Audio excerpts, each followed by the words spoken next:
Hi, welcome back to the channel. So ಈ ಒಂದು ವಿಡಿಯೋದಲ್ಲಿ TET ಕಂಪಲ್ಸರಿ ಅಂಥೇಳಿ ಸುಪ್ರೀಂ ಕೋರ್ಟಿಂದ ಆದೇಶ ಆಗಿರುತ್ತೆ. ಸೊ ಯಾರಿಗೆ ಇದು ಕಂಪಲ್ಸರಿ, ಏನೆಲ್ಲ ಇದೆ ಡೆವಲಪ್ಮೆಂಟ್ಸ್ ನೋಡ್ತಾ ಹೋಗೋಣ. ಸೊ ಒಂದೊಂದಾಗಿ ನೋಡ್ತಾ ಹೋದರೆ, ಶಿಕ್ಷಕರ ದಿನಾಚರಣೆ ಸಂದರ್ಭದಲ್ಲಿ ಕಳೆದ 20ರಿಂದ 30 ವರ್ಷ ಮಕ್ಕಳಿಗೆ ಪಾಠ ಹೇಳುತ್ತಿರುವ ಪ್ರಾಥಮಿಕ ಶಾಲೆಯ ಸುಮಾರು 80,000ಕ್ಕೂ ಅಧಿಕ ಶಿಕ್ಷಕರಿಗೆ ಆಪತ್ತು ಎದುರಾಗಿದೆ.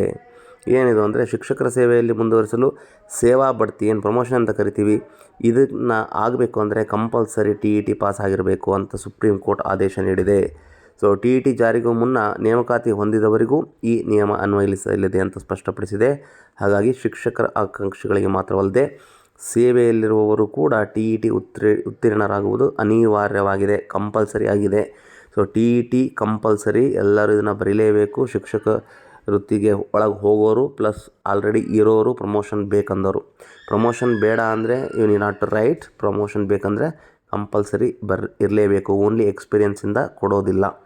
ಸುಪ್ರೀಂ ಆದೇಶವನ್ನು ರಾಜ್ಯದಲ್ಲಿ ಅನುಷ್ಠಾನ ಮಾಡುವ ಸಂಬಂಧ ರಾಜ್ಯದ ಶಾಲಾ ಶಿಕ್ಷಣ ಇಲಾಖೆ ಸಿದ್ಧತೆ ಮಾಡಿಕೊಳ್ತಾ ಇದೆ. ಮುಂದಿನ ಕೆಲವೇ ದಿನಗಳಲ್ಲಿ ಆದೇಶ ಬರ್ತದೆ.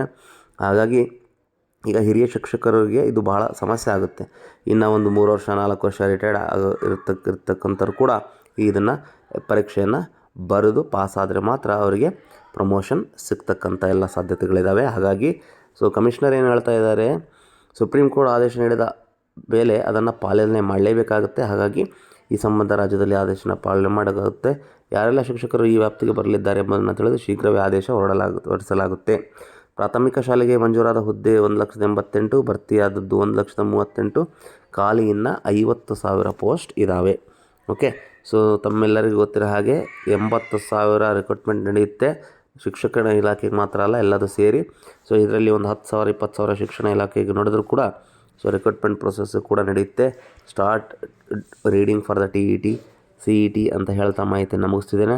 ಮತ್ತೊಂದು ವಿಡಿಯೋ ಜೊತೆಗೆ ಸಿಗ್ತೀನಿ. ಎಲ್ಲರಿಗೂ ಟೇಕ್ ಕೇರ್, ಧನ್ಯವಾದಗಳನ್ನು ಅಂತ ಹೇಳ್ತಾ share this news and do subscribe. Click on the bell icon for the latest notifications. Thank you.